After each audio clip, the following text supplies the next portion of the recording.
Hola, bienvenidos a Psycho Management. Buenas prácticas estratégicas, buenas prácticas de datos y buenas prácticas de talento. Hoy vamos a hablar de estrategia. Y qué rico hacer este capítulo, este conversatorio con Jorge Iván Gómez.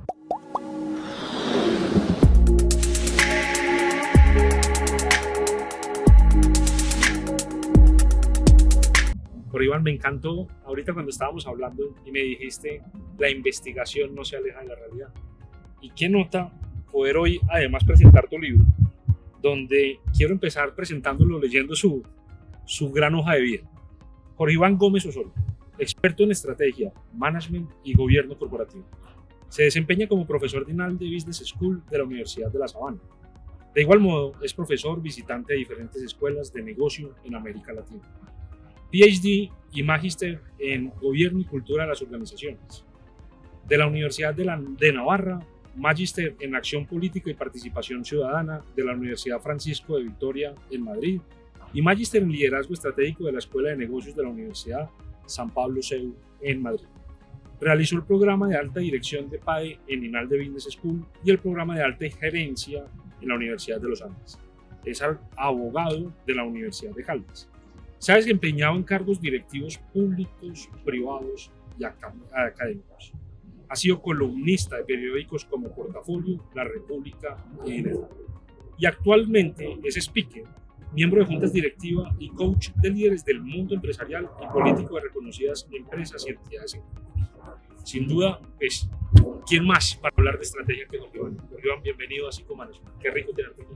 Muchas gracias, Nicolás. Un saludo muy especial para todos y bueno, qué bueno tener este espacio para poder hablar de estrategia.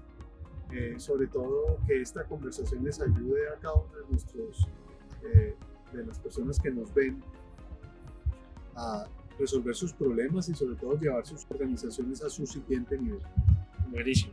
Quiero empezar este conversatorio con la famosa frase de Peter Drucker, donde dice que la cultura se come a la estrategia en el desayuno.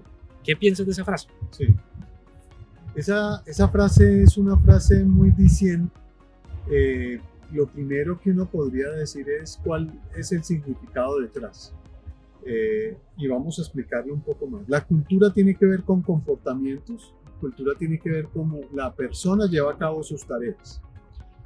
Cuando se habla de que la cultura es más importante que la estrategia, quiere decir que es más importante la ejecución que la planeación, porque la ejecución es la que nos permite lograr los resultados. ¿Qué sucede? Que muchas organizaciones le dedican mucho tiempo a la planeación, hacen grandes planes que quedan en el escritorio del gerente, pero no se llevan a la ejecución. Y un poco el llamado es cómo lograr que la ejecución se lleve a cabo. Y para eso es muy importante entender que entre planeación y ejecución es más importante la ejecución. ¿Qué hacer para que la ejecución funcione? Hay una cantidad de herramientas para que la ejecución funcione. Y una de ellas muy importante, es entender el papel de los líderes. El papel de los líderes es hacer que las cosas sucedan. Me encanta, Iván. Bien, para hablar de estrategia, nosotros en el capítulo 2 te comparto que hablábamos que es importante empezar por contorno, de entorno e entorno. Entonces ahí hablamos de las 5 fuerzas de Porter, analizamos nuestro DOFA, analizamos el PESTEL, en fin, todas las matrices que existen para poder ver en qué punto está la compañía.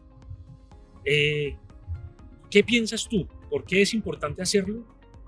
O más bien, ¿qué ganan las compañías que lo hacen versus las que no lo hacen? Sí, bueno, es muy buena pregunta. Digamos, tú nos acabas de hablar de herramientas muy sofisticadas. Sin embargo, lo más importante es hacer una buena lectura de la situación de la empresa. Y la buena lectura de la situación de la empresa es una buena lectura externa y una buena lectura interna.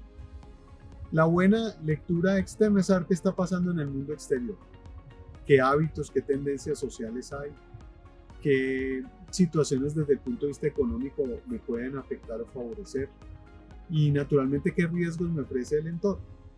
Y sobre esa base yo analizo qué fortalezas tengo, qué tengo desde el punto de vista interno y sobre esa base yo puedo tomar decisiones.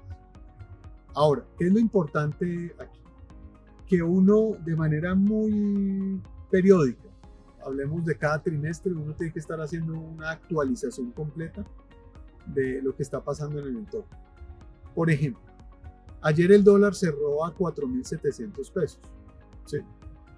La inflación va a cerrar al 12%. Vamos a tener un salario mínimo que va a estar por encima del 15-20%. ¿Eso qué implica? Pues que si tu empresa es intensiva en mano de obra, pues obviamente tienes que tener una buena política de pricing para el año entrante.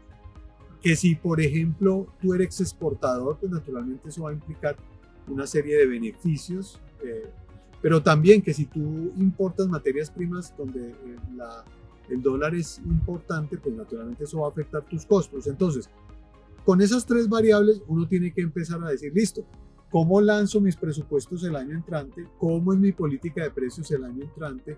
¿Cómo va a ser mi estrategia para poder maniobrar palancas que van a ser adversas? Por ejemplo, si el año entrante va a tener el crecimiento del PIB del 1%, pues va a haber menos transacciones en la economía. Y si tengo alto endeudamiento, pues eso implica una serie de decisiones en materia de austeridad, de control de gasto, de fondos de emergencia, para poder maniobrar en entornos complejos. Luego, ¿para qué es la estrategia? Para leer el entorno y luego tomar decisiones. Y eso es pensamiento estratégico. Pero no confundamos pensamiento estratégico, entorno, toma de decisiones, maniobras, con planeación. Porque ¿qué pasa? Tú tomas esas decisiones, pero tienes que ser capaz de movilizar a tu equipo por objetivos ambiciosos. ¿Objetivos hacia dónde? Hacia el crecimiento, hacia la rentabilidad y a la sostenibilidad. Luego tú tienes que combinar dos palancas. El pensamiento estratégico para moverte rápido en entornos volátiles y la planeación para movilizar a tus equipos para lograr metas y objetivos muy ambiciosos.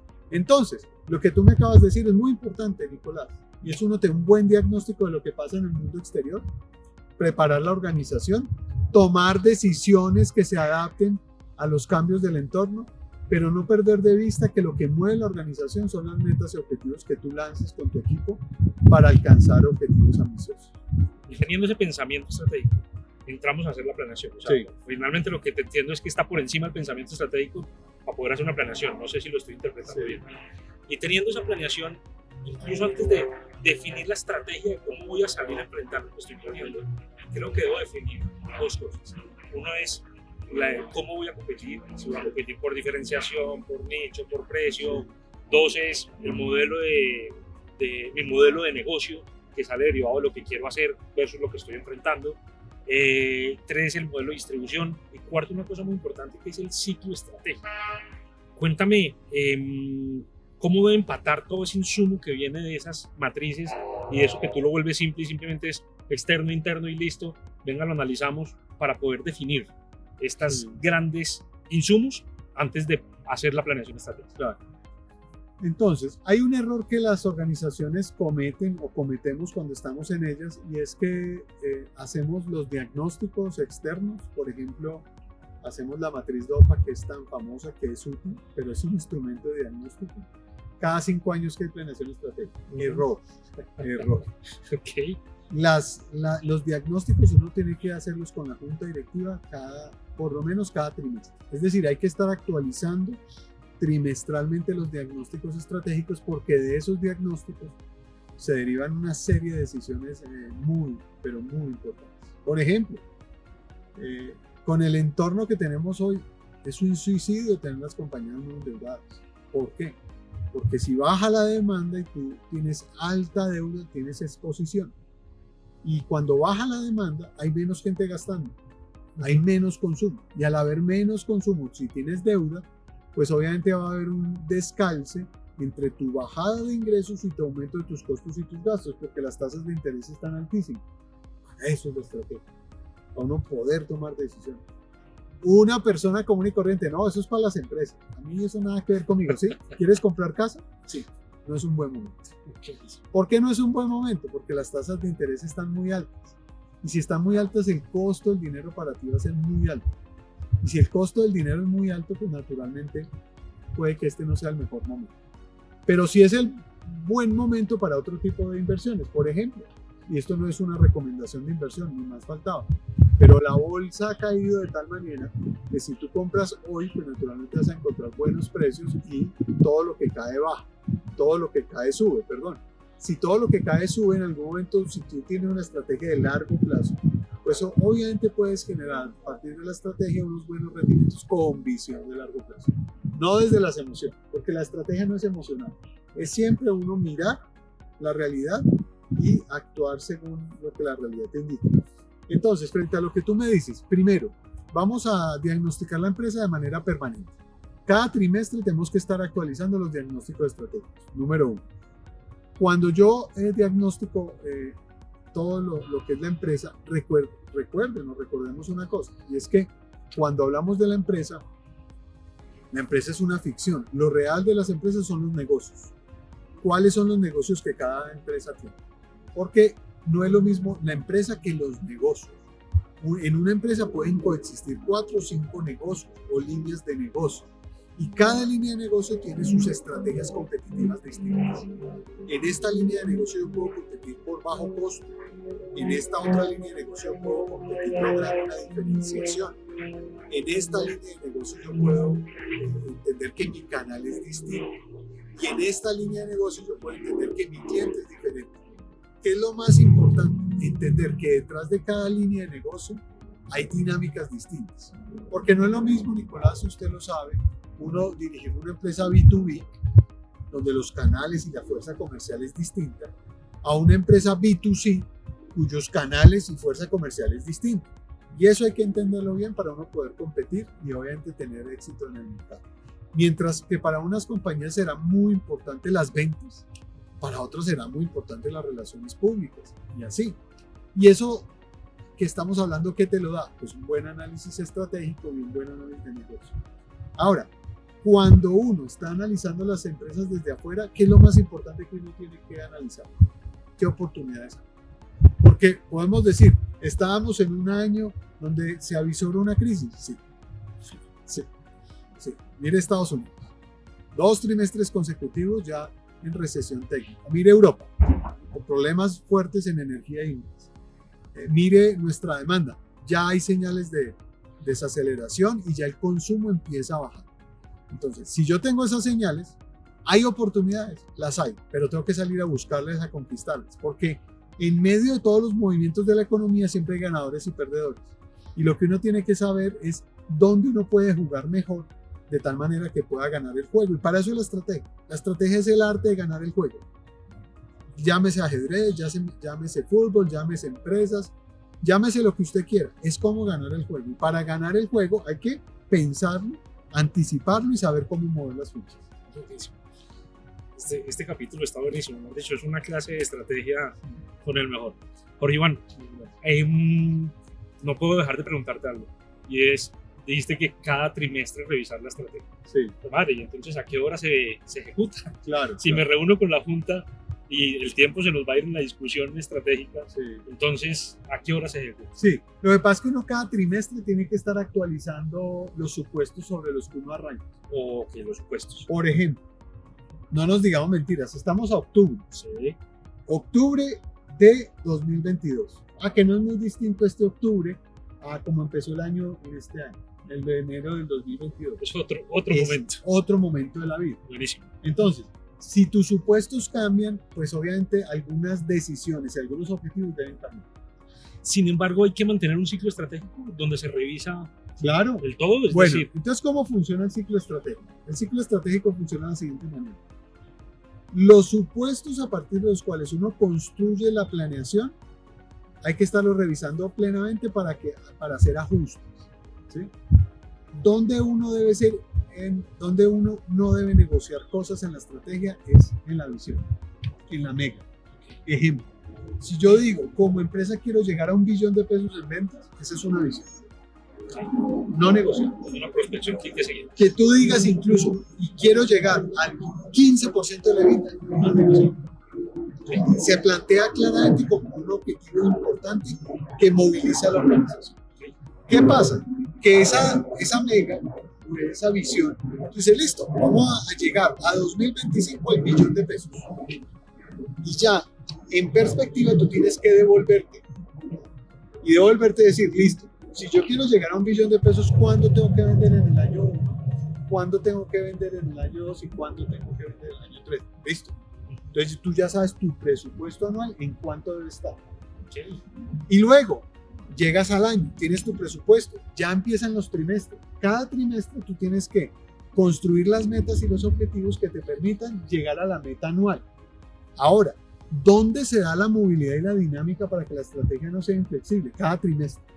Por ejemplo, si yo veo que tengo una línea de negocio cuyos insumos están basados en materias primas afectadas por el dólar y veo que el dólar está a 4.700 pesos, ¿yo qué hago con esa línea de negocio? ¿La desacelero o la acelero? ¿La desacelero? La tengo que desacelerar, ¿sí? A no ser que puedas exportar. Claro, exactamente, pero si tengo esa realidad, yo desacelero esa línea de negocio. Y veo otra línea de negocio que empieza a crecer porque después de alguna reforma política o alguna reforma tributaria o algún hecho de la economía, por ejemplo, una política de apoyo a la agroindustria, y yo estoy en ese sector y veo que sale esa política que favorece la compra de insumos en unas condiciones mejores, yo quedo con una política. ¿La acelero o la desacelero? La acelero. Claro. Entonces, ¿qué pasa? Que uno las metas las plantea de manera clara y precisa en el largo plazo para tener perspectiva. Luego las aterriza un año y cada trimestre, según el entorno, uno va moviendo las palancas de aquellas cosas que uno debe meterle más fuerza o no. Ejemplo, yo tengo una compañía que es una compañía muy intensiva, el 90% es mano de obra. 90% es mano de obra, amarrada al salario mínimo. El salario mínimo está muy alto, va a estar mucho más alto el año entrante, altísimo. Y los precios de esa empresa van a estar por el orden del 8 o el 10%, porque el bolsillo de la gente no aguanta que los precios vayan muchas veces al ritmo del salario, por ejemplo. ¿Qué hago yo? Sube el 15% el salario y el 8% claro, va a subir el precio, sin duda. ¿Quién se come ese diferencial? ¿El margen de la empresa? La quiebras. Clarísimo. Entonces, ¿qué tienes que hacer? Productividad. Entonces tienes que ponerle austeridad. Productividad, austeridad. Entonces, ¿qué pasa? Si tengo esa situación, ¿qué tengo que hacer? Oiga, tecnología. Entonces ya el dueño, el propietario, tiene que pensar en inyectarle recursos adicionales para tecnificar, meterle más productividad, más tecnología, más conocimiento, más datos a la empresa para poder mantener la productividad en alto y disminuyendo algunos costos fijos laborales. ¿Sí? Entonces, ¿qué pasa? Que ahí es donde tenemos que ser muy creativos y darnos cuenta que si el entorno nos muestra una serie de situaciones, uno se adapta, pero uno no negocia las metas. ¿Cómo esto va a estar tan duro? No crezcamos. No, al contrario, crecemos, pero ¿por dónde lanzamos la carrilera del crecimiento? Ahí es donde uno como empresario tiene que darse cuenta que uno tiene que ser muy darwiniano. Y es adaptativa, adaptarse a las condiciones externas del entorno para ver cómo juega. Me encanta, Iván. No te pierdas la parte 2 de esta gran entrevista. Nos vemos en el capítulo número 5 de Psicomanagement con más tips sobre estrategia y contenido de valor para tu organización. Nos vemos.